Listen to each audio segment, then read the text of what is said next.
Welcome back to the Shuffle Squad. Zach Lesage here. We're going to be covering over the top 10 best decks of the week as we approach Portland Regionals. We saw regionals in Melbourne, Santiago, and a special event in Utrecht. So we have a lot of information to kind of go over today. I've gone over a metagame review earlier this week and a tier list, but these are the deck lists, and I know that's what y'all are craving on this lovely Friday. Hopefully it's a lovely Friday for y'all. If this all sounds like a plan, give this video a like, share, subscribe, and let me know in the comments what you think. Anything in the comments really helps out. Boost that YouTube algorithm, y'all. If you need any of the cards for these decks, check out our sponsors at Kayfabe Cards, PTC GL Store, and Ultimate Guard. Let's jump into that video. Let's see what we got cooking for the top 10. Let's get it. Kicking off our list at number 10 is going to be Roaring Moon with Dunsparce. Now we've seen Aiden Koos really kind of take this deck, pilot it to a few regionals, and make top 32 at a couple. And mainly this deck's about kind of two-shotting a lot of Pokemon EX. So if you're against a Raging Bolt, you might hit it for 90 turn 1 and then 15 turn 2. And that works out pretty well for us to attack with Vengeance Fletching, chip damage, knockout, chip damage, knockout. And then towards the end of the game, we can always use Roaring Moon EX to get a big knockout on something. It's well positioned because of it being a single prize card deck primarily, but Neutralization Zone could also be incredibly strong in some situations. I've actually won a cup with this deck. It's my updated deck. I also taught a class on this deck. So if you want to scan the QR code in the bottom left, you could do that for any of the decks in this video. That will take you right to the Limitless page, and you could import from there or do any changes that you want. The lists are also going to be available in the pinned comment, so you can grab them from there too if you don't necessarily get a chance to scan these. Let's see what we got going on at number 9.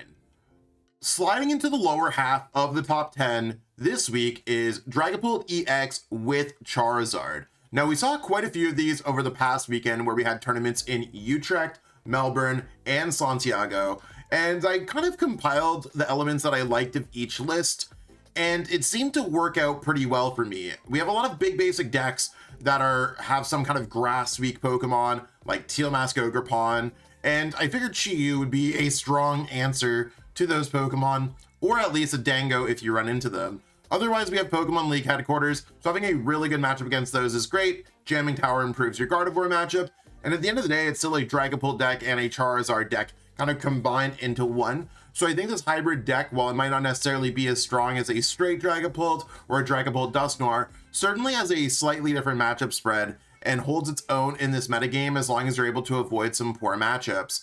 I think it's something that we might see a little bit more edge into our Destined Rivals format. So as that kind of comes up, we already saw Charizard win the Champions League Aichi with Dragapult. We saw a few Charizard decks. So maybe Charizard's just coming back as our metagame slightly shifts as we're approaching for the new format. Let me know what you think. Goldango with Dragapult ends up taking our number 8 spot this week, and you can see Dango's kind of sliding down the list of the metagame. I don't think it's a bad deck, and I think all of these decks in the top 10 are capable of winning Portland, Umlanga, Bologna, and it's one of those things where I feel it's good, it's just not as well positioned as what it once was. Things can adjust, and the micros and macros of the metagame can certainly allow a deck like this to go far. I mean, we even saw a Terabagos Bufalon deck make top 8s in Santiago regionals. So my point is, a deck like that necessarily shouldn't have the matchup spread that allows it in our current metagame. Great deck, it's the case of right deck, wrong time, right?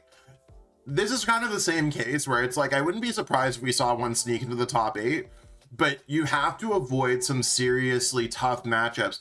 And as we see Eevee Box become a little bit more popular, that matchup is as close to an auto loss as functionally possible. As long as they set up, they basically win. And we see other matchups that could be difficult, such as Joltic. Dragapult's not all it's chalked up to be anymore when it comes to that matchup. So I think being able to rip a bunch of energies is awesome. This is probably the best way and probably the only way that I'd ship playing Dango right now. Other than that, I think it's a deck that I'm going to be putting off to the side or towards the back of my Ultimate Guard Omnihive. Pretty cool deck overall, just not well positioned at this moment, but it's still within the top 10. And I think that things can definitely adjust. So if you're a pilot of this deck, you like this deck, then go for it. Go with what you know at some point, because that sometimes carries you further than the best deck if you don't know how to play every single matchup. Falling out of the top 5 this week is going to be Joltic Box. I don't think Joltic Box is necessarily a bad choice. It's just, I feel like the top 5 got a little bit too competitive. And I think as Joltic Box continues to see success, players have ran ways around it. They found ways around it. And Gardevoir is not as great as a matchup as originally anticipated, because they can lock you out of the game by taking their Pokemon outside of the range of amp you very much by putting Bravery Charm on their Pokemon. Dragapult's still pretty good matchup. That one's generally pretty great, but then other matchups that are entering into the top, such as Raging Bolts, that we saw do really well recently, including a second place finish at Santiago Regionals by Julian. It's one of those things where Joltic Box is great. It has a good matchup spread, but some of his matchups are a little dicey towards the top now. Things have changed up a little bit, but we're still ripping energies with Joltic, loading up our Pokemon. So if you're considering playing this, I think this deck is a great way to enter into day 2. You just have to dodge some Bolts and some Guardies, because those players are definitely going to know how to play against Joltic Box by now.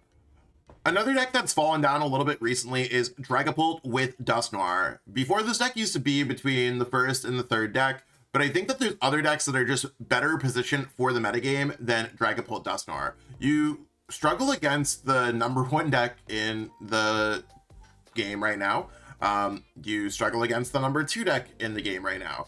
You struggle against Joltic Box a little bit right now. And I think that there's a handful of decks where I'm just like, Dragapult Dustar seems like it's having a tough time in the current metagame.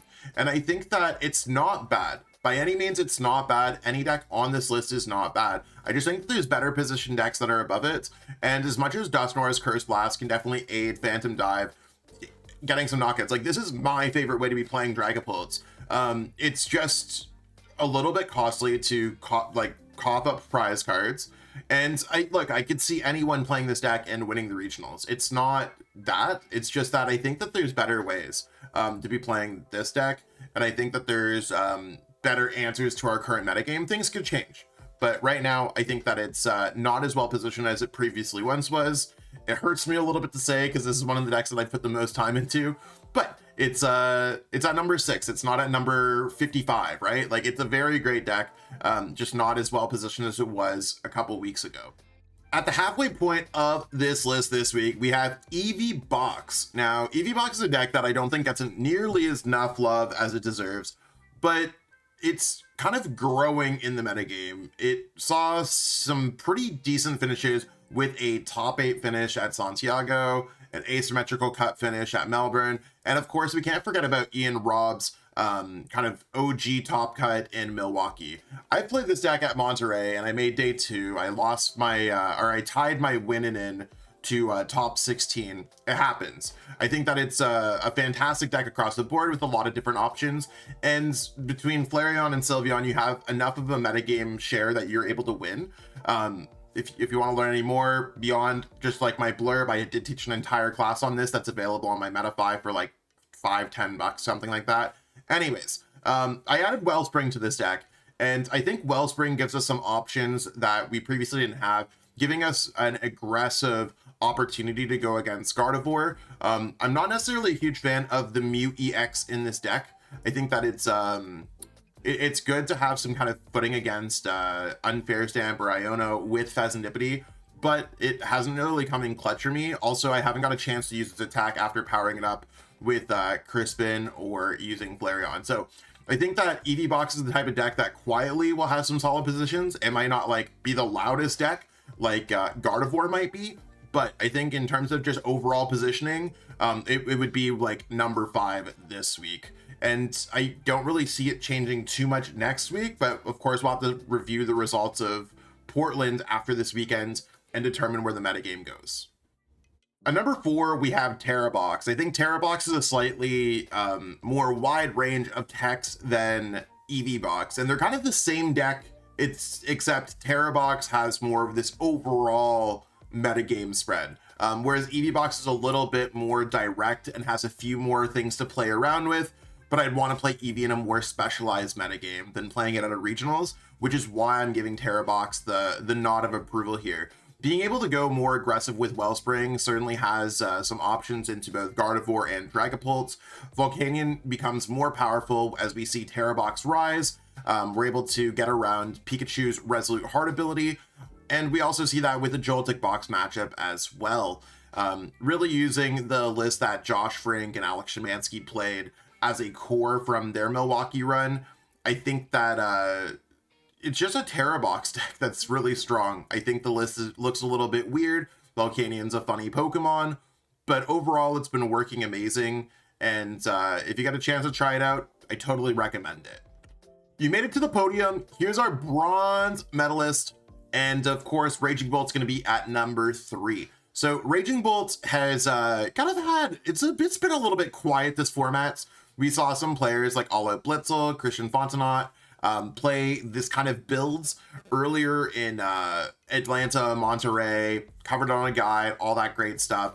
And then really Christian Mobella's like, Ayo, I got you, wins Milwaukee regionals. And this deck just kind of like gasoline everywhere. Players love Raging Bolts. It gets the people going.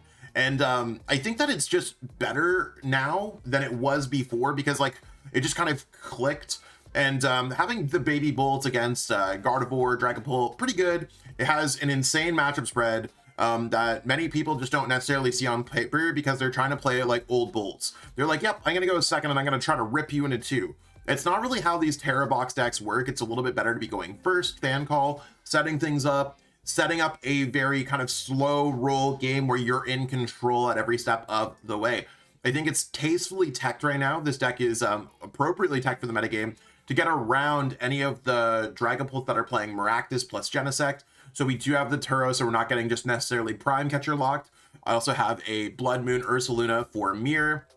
So I think we're going to see a few more Raging Bolts in the future. Wouldn't be surprised if they made these changes, but if you are a Raging Bolt player, I do urge you that Blood Moon Ursaluna EX and an additional switch card beyond Prime Catcher would be fantastic for Portland. This video is incredibly valuable if you're considering playing Raging Bolt, and even if you just get this snippet, I really hope it helps you get through Portland, because that's going to be a tough matchup. Let's see what we got going on at number 2. At number 2, we have Dragapult. Straight up Dragapult, no Dustar. Now, Dragapult it's been an absolute tearing up this format. Like it's going crazy. And really we take a nod from the Utrecht winning list that played Maractus and Genesect, so we can stop both Joltic Box and Raging Bolt that only play a copy of Prime Catcher as their only switch. You can see my Joltic Box had an additional switch. My Raging Bolt had a Turo. Really, we're trying to catch some people that are not keeping up to the metagame. So Genesect would block Prime Catcher, meaning you could go Maractus, bring up one of their 2 prizers that won't really attack. Let's say Pheasantipity, or let's say Latias. Corner. You build it up till it's just about to knock out, and you could take a crazy turn to draw 4 prize cards, meaning you basically just can say, hey, by the way, if you're not prepared for this matchup, you auto win the game. I think this deck is incredibly well built for this format. It's tastefully teched, slightly different than the Utrecht list. This is my own kind of take on the metagame. But it's one of those things where I think Dragapult it's kind of built similarly across the board between Brox and Jacques, but the Maractus here is definitely going to be the cherry on top. I personally think Dragapult's the best deck in the format. It's just not seeing the 100% full success that one other deck is seeing, but maybe that will change this weekend. I would not be surprised if we saw a Dragapult win, because it has all the right tools to see success. We just really need the right pilots for this deck. Not saying that we had the wrong pilots before, but I think with a good enough run, we could see Dragapult really dethrone our number 1 deck. But what's our number 1 deck of the week? Well, you're in the right spot. We're gonna find out right now. Our number 1 deck of the week is nothing other than Gardevoir. Now, Gardevoir won Atlanta with Henry Chow's Zorak Gardevoir. It won Monterey with Brent Tonnisson's list. It won another special event or regionals in Europe with exactly Brent's list. Brent won Melbourne again with this list. So this list has 3 wins, and then it won the regionals in Santiago. I'm pretty sure that's 5 major wins, and I could be forgetting one as well. And that's just in Masters. Brent's list has kind of proven itself. So if you don't have a reason to change it, and I don't think there's a reason to change it, because Brent has gone back to back to back top cuts, first, top 8, first, and it's seen success all around. It's the most #1 played deck on Limitless ever, in terms of just like overall success of lists that have made day 2 and stuff like that. So I think we're going to see a lot of players just kind of flock to this list. Whether this gives this deck the opportunity to get hard countered out of the format doesn't matter. We're still going to be using Gardevoir, Psychic Embrace, loading up energies, moving them around with Monkey Dory, the damage counters that you place, and then choosing the right attack for every situation. He just kind of got the list right, and I'm looking at this list, and yeah, it seems just right. So if you're looking for a Gardevoir list, look no further. This one's great. I do think William Azevedo's list was also incredibly interesting from Santiago Regionals. So if you do want to get a chance to check that out, check out the Limitless link for that deck. Just on the Limitless TCG.com website. Other than that, I'd scan the QR code in the bottom left and call it a day on Gardevoir. This deck is broken. Let me close things out. I think our metagame's pretty settled at this point. We have a handful of really good decks, and I think that we're just changing a few placements and, of course, maybe lowering a deck in and out of the top 10. But I wouldn't be surprised if not much change for the Bologna special event next weekend. After that, we're going to be focusing on Destined Rivals here, because NAIC is going to be the next event globally, and that's going to be Destined Rivals Legal. So I'm going to be at that event. I'm really excited to play some more Pokemon, and we've already covered a lot of Destined Rivals content, so be sure to kind of back check that, because a lot of it's really valid. Other than that, let us know in the comments if you have any suggestions for content you do want to see in the future. We're still going to be covering some Journey Together decks to help players prepare for Bologna and more. Other than that, I appreciate everyone for tuning in. Hit me up for some coaching if you're trying to prepare for any events or just trying to get better in general. And yeah, we'll catch up real soon. Peace out and have a great one.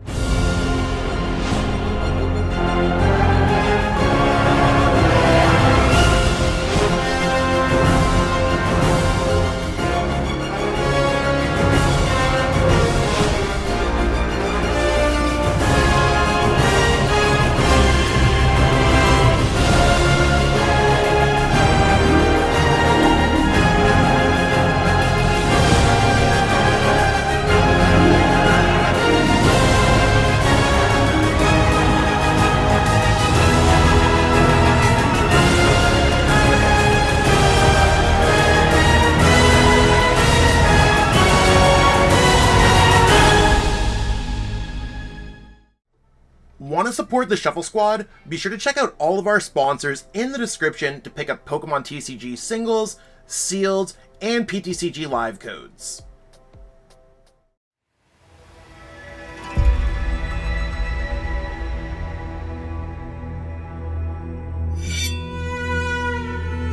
Tabi no hajimari wa tsune ni michi e no ippo de aru. Sore wa yami e to tsuzuku. 初めの一歩を踏み出すには勇気がいる。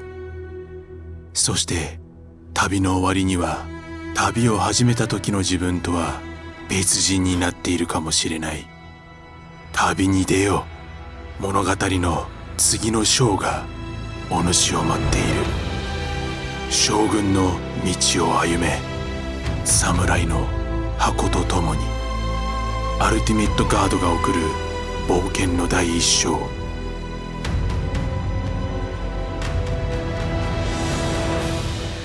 刀将軍の道近日発売。